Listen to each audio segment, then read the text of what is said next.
નમસ્કાર, આપ જોઈ રહ્યા છો લખત ન્યૂઝ અપડેટ ચેનલ। તમામ સમાચાર અને અપડેટ મેળવવા માટે ચેનલને સબસ્ક્રાઇબ કરો અને બેલ આઇકન પર ક્લિક કરો જેથી તમામ સમાચાર અને અપડેટ તમને મળી રહે।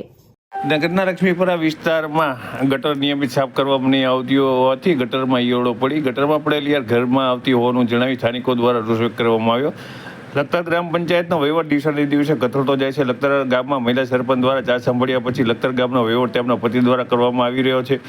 લખતર ગામમાં સરકાર દ્વારા વર્ષો પહેલા 11 કરોડના ખર્ચે લખતર ગામમાં અંડરગ્રાઉન્ડ ગટર નાખવામાં આવી હતી। તેમ છતાં અનેક વિસ્તારમાં અંડરગ્રાઉન્ડ ગટર ઉપર નવી અંડરગ્રાઉન્ડ ગટર બનાવવામાં આવી રહી છે। સૂત્રોના જણાવ્યા મુજબ અંડરગ્રાઉન્ડમાં કનેક્શન આપવા માટે થઈ અને ઘર દીઠ રૂપિયા પણ લેવામાં આવી રહ્યા છે। સૂત્રોના જણાવ્યા મુજબ લખતર ગામના સ્થાનિકોમાં ભયનો માહોલ હોવાથી કોઈ ફરિયાદ કરવા આગળ આવતું નથી। ત્યારે લખતર ગામના લક્ષ્મીપુરા વિસ્તારમાં ગટર સાફ કરવામાં નહીં આવતા ઈયળો સહિતની જુદી જુદી જીવાત પડી છે। આ ઈયળ સ્થાનિકોના જણાવ્યા મુજબ તેમના ઘરમાં આવી જાય છે। આથી સ્થાનિકોમાં જુદી જુદી બીમારી ફેલાવાની દહેશત ફેલાઈ જવા પામી છે।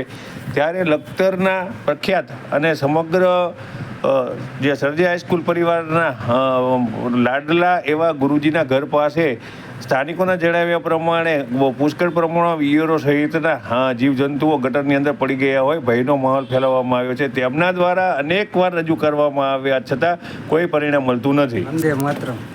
લખતર ગ્રામ પંચાયતમાં સરપંચ શ્રી, તલાટી શ્રી અને એસઆઈ ત્રણેયને આ લક્ષ્મીપુરા શેરી નંબર 2ની રજૂઆત કરવા છતાં એવો જવાબ આપે અમારા પાસે મજૂર નથી, તો સફાઈ આની 3 મહિનાથી નથી થઈ। હવે અમારા ઘરમાં ઈયળ પાછી આવે છે, ગટરની ઈયળ ઘરમાં આવે છે, છતાં કોઈ સાફસૂફ કરવામાં આવતું નથી અને આવો સરકારનો ભ્રષ્ટાચાર ચાલી રહ્યો છે। અને આ ગુરુજી અમારા છે, એમનું ઘર આ હિંમતભાઈ રાવલ સાહેબનું ઘર છે, એની આજુબાજુમાં બધે આવી ઈયળો નીકળે છે। આ એરિયામાં કોઈ દી કંઈ સાફસૂફી થતી નથી। અનેક વખત રજૂઆત કરી, ગ્રામ સભામાં આ મુદ્દો મૂકેલો છે, છતાં કંઈ નથી થયું।